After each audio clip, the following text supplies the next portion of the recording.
Hey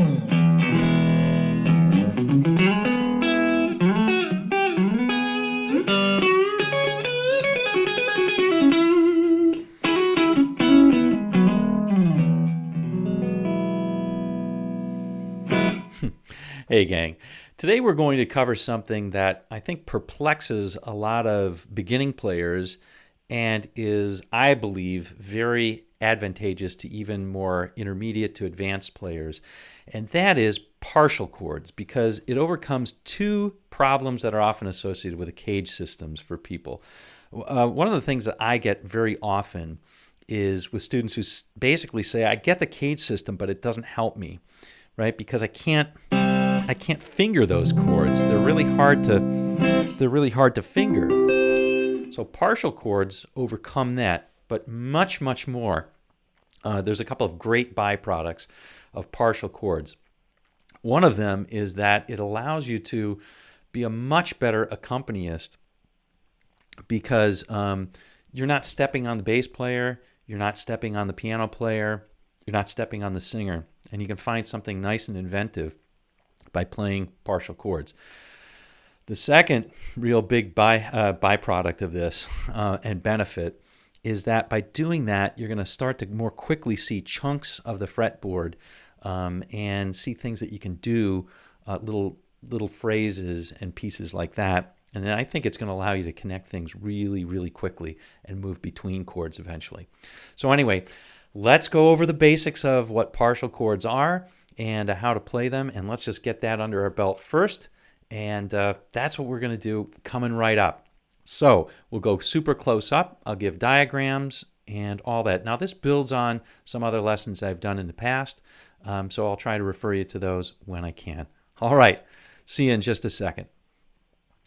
Hey gang, let's go over this now. First things first, you can download the fretboard diagrams where I'm going to show you all of the full chords and partial chords for CAGED, as well as the roots in the key of D, which is what we're going to mainly focus on, and also in the key of G. All right, so for those of you who are new to the CAGED system, I have a series of other videos on that, and I'm going to do more, but I'll link them. I'll link one of them up here, and then I'll link the rest of them down there. There's going to be some other links to this, but in any event, it's based on the word CAGED is an acronym actually, and it comes from the open chord positions of the major chords that you probably already know. One of the first things you learned on guitar was the C chord, the A chord, the G chord, the E chord, and the D chord. All right, now what this is all of these grips are used as you go up the fretboard, noting where all of the roots are. So for example, we're going to play, there's 5 of those, right? C, A, G, E, and D. That's 5. See if I can do that. 5. There you go. So 5 chords. And so they're always going to go in the same order as we go up the fretboard. And they're based on finding the roots and so forth. So for example, we'll play 5 different ways of playing the C chord by moving up and using those grips that we did for those formats. Okay, so for example, here's the C, the open C. Here's the C in the A. So this is a C in the C position, C in the A position, okay, C in the G position, C in the E position, and C in the D position. And it allows us to play these chords and anything associated with these chords, like scales or fragments or little fills, all the way up the neck. But the problem is, with many beginning guitarists, or even intermediate and advanced guitarists, is these grips are kind of tough to play. They kind of put your fingers in contortions. So what we're going to do today is make this a lot easier, and we're going to use partial chords to do it. Now, as I said, the benefit is there's multiple benefits from this one, because playing these partial chords is going to free up us up to do some interesting things and to be to play a lot better, and also anchor some of the lead lines that we might do. But let's not worry about that first. Let's just worry about the simple making it easier to play. All right, we're going to do this in the key of D just to emphasize the point so that we have everything closed. So D would be, if we associate the roots with all of these, here's my C, and here's my C down here over this. If I move this up a whole step, I get D. And if I move this C up a whole step, I get D. So it's this right here. Now, just to make a point here, if we played the same grip, exactly the same, it would sound like this. Sorry, there's a bunch of open notes that are ringing there. Now, that might be cool in some songs, but generally speaking, it's to be avoided. And so to do that, what we have to do is we have to change our fingering and use our first finger as a capo. All right, now already you're probably stressing and straining and saying, I don't like to do that. It doesn't feel good. All right, so you're not alone, and I don't like the stresses and strain either. So what we can do to alleviate that is to just play part of the chord. Instead of playing all the notes, we'll place 3 strings in a row. So we'll play either this, that's 5, 4, and 3, 4, 3, and 2, there's 4, 3, and 2, or 3, 2, and 1. Now all of those are much, much easier to finger than that whole bar chord. All right. As we go forward, we're going to do all of our examples on strings 4, 3, and 2, which I find the most versatile of all of them, and the best of all of them. But you can extend it and do the same thing. Once I think you find them on 4, 3, and 2, you can find them elsewhere as well. It works great. Okay, so let's just do that. Here's the full C shape for D.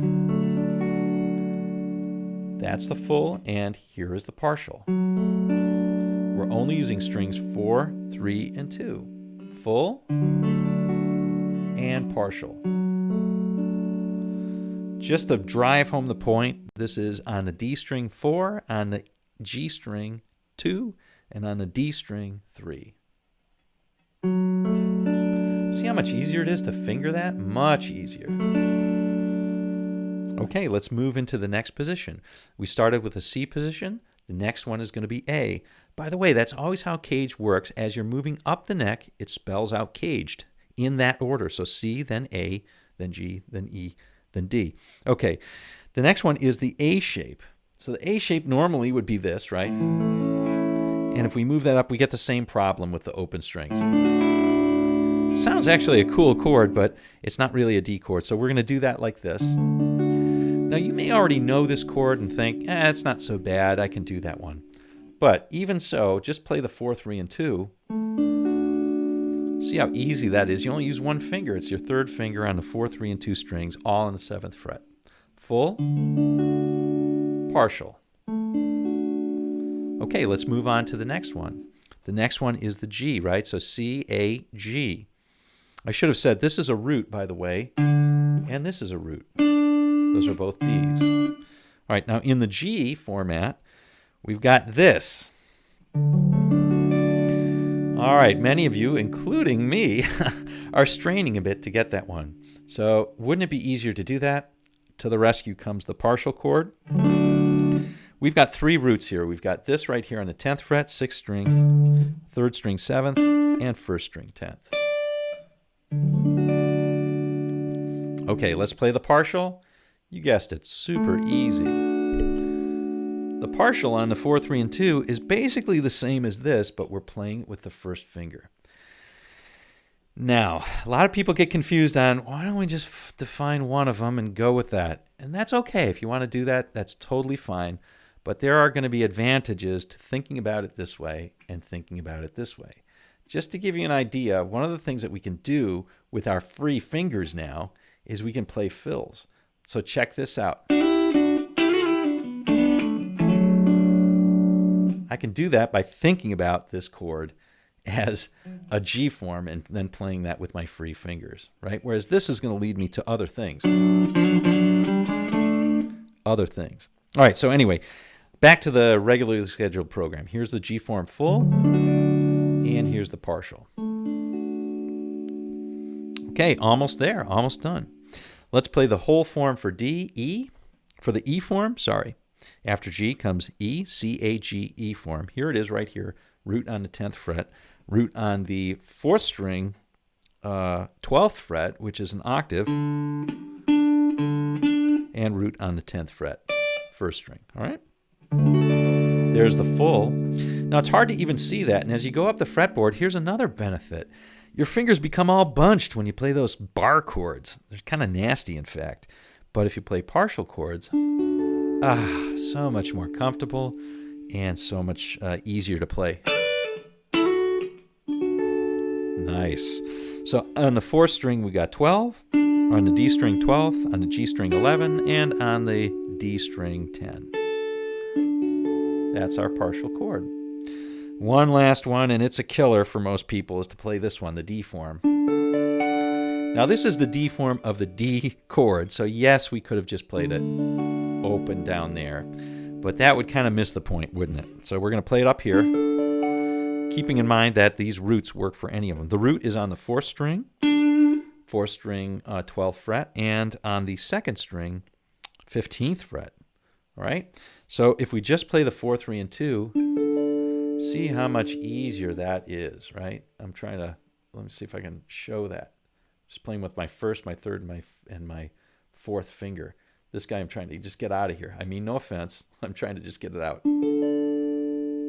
All right? So much easier than this, which is really difficult. But this, oops, this is really easy. And yes, I know some of you sticklers are out there are saying, who know some theory, say, hey, there's no 3rd in that chord. You're right, there's not. But still, it maintains the characteristics of a D chord and works. And so forth. All right, so I already showed you that there's some things that you can do with these. By your seeing that you're only using 3 fingers at most, it allows you your pinky or other things that you can do things with. So for this, for example, you can do this pretty easily.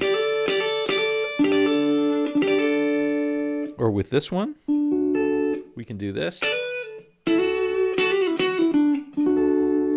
Or with this one, we already demonstrated. That's sort of the very Hendrixy one, right? This one we can play all sorts of fills, like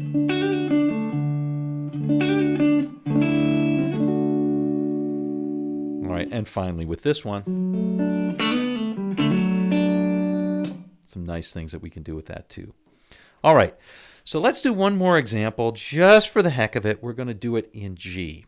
Okay, so we're going to use the open G. We're going to start with G. And remember, in this place, we're starting with G, so we've already skipped C, A, G is the 3rd one, right? So the next one's going to be E. But in any case, here's our G chord. Partial chord's simple, just playing open on the 4, 3, 2. Couldn't be much simpler than that. Okay, let's move into our E position. G, E, right? There's our E position, and here's the partial chord. Okay, next one, here's the killer. That's the full position with the G. Ouch, but so much easier. There's our partial. Okay, here's the next one. C format, right? G, E, D, C is next. And the partial. Partial's so easy to play for this one. Very comfortable. One of my favorites of all.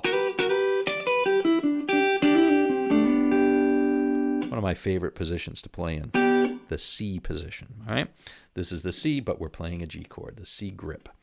All right, finally, I think after C becomes A.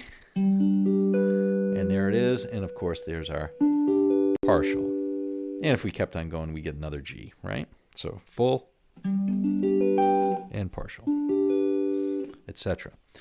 All right. All right, gang. Well, I hope you enjoyed this lesson, and I hope you can get something out of this one. If you're a beginner, now this should give you an easy way to finger those caged chords without hurting your hands and without really stretching and doing stuff like that. But it is not a cop-out because it does set you up for playing things that are really valuable in ensemble setting, right? If you're playing with other players, really valuable. And, you know, even when you listen to guys like John Mayer or Brad Paisley or some of the modern players that are playing, or Hendrix certainly, they're playing not whole chords all the time, but pieces of them. And that allows some finger freedom that you don't normally get. All right. So I hope you enjoyed this one, and we'll see you on down the road.